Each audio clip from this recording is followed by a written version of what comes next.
Bonjour, aujourd'hui je voudrais partager avec vous une expérience que j'ai faite. Je n'avais pas de mots pour la nommer et grâce aux nombreuses vidéos incroyables d'Isabelle Padovani, j'ai su que c'était une période d'éveil. Alors voilà, je vais la partager avec vous. Ça m'est arrivé lors d'une retraite Vipassana, qui est une retraite méditative. J'y allais en fait pour aller rechercher plus de paix intérieure, parce que j'étais anxieuse, inquiète. Je me retrouvais avec mes trois enfants, deux grands et un petit de 3 ans. Donc j'avais vraiment besoin de faire un peu le bilan et la paix, le silence intérieur. Et voilà ce qui m'est arrivé au bout des 6 jours, sur les 10 jours. En fait, lors des méditations, donc ça alterne, une heure dans la chambre, une heure en salle commune avec tous les méditants. Et il est arrivé une sorte de mouvement en spirale comme ça qui venait à l'intérieur de mon corps et je ne savais pas quoi en faire parce qu'en fait, au bout du 4e jour à Vipassana, on s'engage à ne plus bouger, à méditer sans bouger et franchement, c'est pas évident. Et donc, il y avait ce mouvement à l'intérieur et je ne savais pas quoi en faire et je suis allée voir un professeur qui est là à notre écoute en fin de journée pour lui poser la question en disant voilà, j'ai ce mouvement, qu'est-ce que j'en fais? Et elle m'a dit surtout ne pas bouger. Si c'est un mouvement continu, il ne fallait pas le laisser émerger, il fallait rester bien droit. Bon. Donc pendant toute une journée, je me suis tenue à rester bien droite. Et le lendemain, à 4h30 du matin, à l'heure de la première méditation, et oui, c'est assez tôt, mais au bout du 6e jour, on s'y fait malgré tout. Au bout de cette méditation, enfin pendant cette méditation à 4h30, où il n'y avait pas beaucoup de méditants dans la salle, et bien le mouvement intérieur s'est fait de plus en plus fort. Il est venu par le bas, et je pense que c'est ce qu'on appelle la Kundalini. Et arrivé au niveau du cœur, ça a été comme un bouchon de champagne. Vraiment, ça a éclaté. Et du coup, c'est venu au niveau de mon cerveau vraiment amener une lumière incroyable. Et là, je me suis retrouvée dans une autre dimension. Je me suis vraiment sentie vraiment différente. Je ne savais pas ce qui m'arrivait. Mais voilà, j'étais toute confiante. Je suis retournée méditer dans ma chambre. Et à partir de là, pendant toute cette journée, j'ai alterné des mouvements de yoga que je ne connaissais pas du tout, hein, du yoga dynamique, à faire vraiment des mouvements que je ne connaissais pas, de plus en plus rapides. Et alors, souvent, bien sûr, comme je manque de souplesse, comme à peu près tout le monde, n'étant pas habituée au yoga, il y avait des tensions qui arrivaient. Et au moment où j'avais mal quelque part, il y avait une sorte de lumière intérieure qui passait par mon cerveau, mon cœur, et qui envoyait une lumière d'amour à cette tension et qui lui envoyait le message. C'était rapide, alors c'est succinct ce que je vais vous dire, mais c'était comme tu es là, je te comprends, je sais pourquoi tu es là, mais tu n'as pas, c'est pas la peine d'y rester. Et hop, la tension s'en allait, et hop, le mouvement reprenait de plus en plus rapide ou différemment, avec d'autres postures. Heureusement, j'étais toute seule cette journée-là. Mes camarades avec qui je partageais la chambre n'ont pas été là, donc j'ai pu faire ça. Et puis, les heures où je devais retourner en salle, et bien là, je devenais toute droite et je laissais ce mouvement à l'intérieur de moi s'amplifier, s'amplifier. Donc, c'était très fort, je me sentais remplie de lumière, d'amour. Et dans ma respiration, il y a quelque chose qui a changé. C'est quand j'inspirais, c'est comme si je disais oui à la vie. Et quand j'expirais, je recevais, mais vraiment, c'est difficile à exprimer avec des mots. C'est comme si j'étais vraiment reliée à la source d'amour et de lumière qui descendait en moi.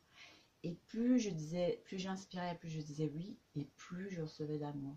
Et ce qui m'est venu, c'est l'image, la phrase biblique, demande et tu recevras. Et, et tu recevras plus que ce que tu as demandé. Parce que mon oui à la vie, il semblait si petit par rapport à tout l'amour que je recevais. Donc c'était très fort, très intense. Et puis du coup, ça me permettait de passer aux autres étapes, mais je demandais rien, hein, je faisais que recevoir. Et à Vipassana, on apprenait justement à être équanime, c'est-à-dire à pas juger ce qui nous arrive. Et là, vraiment, j'ai essayé de faire preuve d'équanimité, à ne pas me ravir, à pas m'étonner, à pas me, mais à accueillir tout le temps, à chaque nouvelle étape. Et c'est pour ça, je pense que ça a continué. Donc oui à la vie, mais à un moment donné, bon, il y a un peu le mental qui s'est dit oui, mais je ne peux pas dire oui à tout. Je ne peux pas dire oui aux accidents, oui aux horreurs, oui au viol, oui, je ne peux pas dire à tout, oui à tout. Et là, ce qui est arrivé, c'est que, bah, que je pouvais dire oui à tout parce que de toute façon, j'étais accompagnée par des choses, des présences invisibles. Et j'ai revécu au moment du traumatisme que j'ai vécu pendant l'enfance. Cette fois, j'ai vu 3 présences qui étaient là, à côté de moi, et qui m'ont toujours accompagnée dans tous les moments de ma vie. Et ça a été comme quelque chose de très rassurant. Même ça n'empêchait pas le traumatisme, mais de savoir que j'avais été accompagnée, que ça faisait partie de mon chemin de vie. Donc, donc c'était très beau. Et alors du coup, allez, je redis un oui encore plus fort, plus complet, et je reçois encore plus d'amour. Et à ce moment-là, j'ai comme de l'énergie. Alors je vais appeler de l'énergie angélique, mais c'est ce qui me vient. Je suis pas sûre. Parce que j'ai senti comme une énergie lumineuse qui me permettait d'avoir une fréquence vibratoire encore plus grande. Et ça m'arrivait comme ça dans le cœur, et je sentais comme les ailes qui m'arrivaient dans les bras. Voilà, j'ai eu 2, 3 fois comme ça, cette énergie de lumière et d'amour qui se déployait dans mon cœur et dans mes bras. Et là, j'ai eu une autre conscience plus élargie.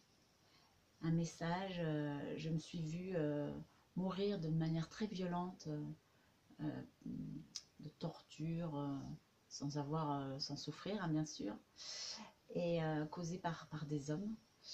Et j'ai eu l'information que j'avais moi-même, que j'avais mérité en fait cette mort très violente. Et que du coup, mon âme avait choisi cette famille, ce père, pour revivre des choses, pour que je vive des choses que, en fait, j'avais fait vivre moi-même dans d'autres vies. Mais que j'avais vécu ça pour que je garde malgré tout l'amour de l'homme, que, que je ne m'en coupe pas, au contraire, que c'était ma mission, ma mission. Voilà. Et donc c'est tout, je laisse passer l'information, je respire, et pendant tout ce temps-là, hein, j'alterne entre la salle avec les autres méditants et puis moi dans ma chambre avec soit des postures qui petit à petit, comme les tensions lâchent, il y a moins de mouvement. Et à un moment donné, un moment vraiment très fort, euh, j'ai l'impression d'être reliée à la source, donc elle descend en moi, et qu'à un moment donné, ça, je suis tellement remplie en fait d'amour et de lumière que cette fois-ci, c'est moi qui la diffuse, qui la rayonne. Dans l'inspire, c'est lui, et dans l'expire, c'est moi qui diffuse, qui rayonne de plus en plus. Et à partir de ce moment-là, il y a comme un grand vortex, un grand mouvement comme ça qui tourne autour de mon cœur, de mon corps. Et c'est comme si c'est moi la source d'amour, c'est moi la source de lumière. Et, euh, et c'est très beau. Et encore quand, voilà, quand je vous l'explique, je le vis intensément parce que il n'y a pas de mots, ça me prend un peu à la gorge tellement c'était fort et émouvant.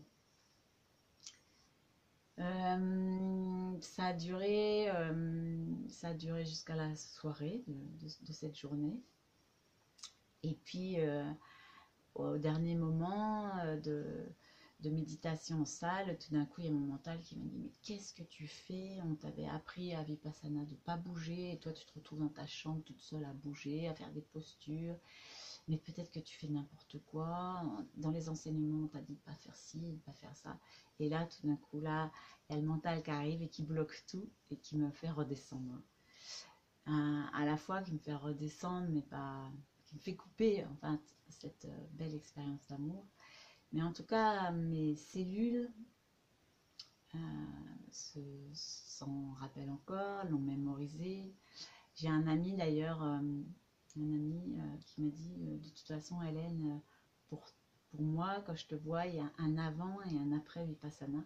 Forcément, cette expérience m'a beaucoup marqué.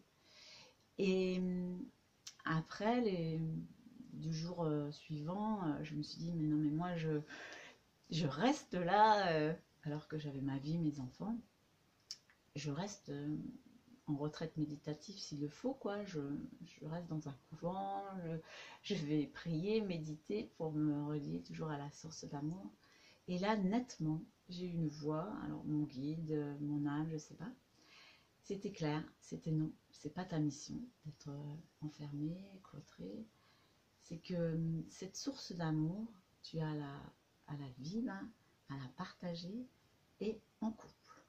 Vraiment, c'était clair, c'était ça, c'était me réconcilier avec ma partie masculine, réunir mon masculin et mon féminin et à vivre en couple. Voilà, j'étais célibataire à ce moment-là, j'avais eu de nombreuses expériences amoureuses et relationnelles, pas toujours très heureuses. Mais là, j'ai eu confiance en moi et je me suis dit, oui, même si je dois attendre 70 ans, eh ben, je rencontrerai un homme avec qui je pourrais être authentique et vivre une belle histoire d'amour. Et en fait, j'ai attendu, non pas attendu, parce que pour moi c'était évident. Il est arrivé 2 ans après. Voilà, mais écoutez, j'espère que mon partage vous aura enrichi. N'hésitez pas à aller retrouver Isabelle Padovini pour l'explication de ce qu'est une période d'éveil. Je vous remercie pour votre attention. Au revoir, à bientôt.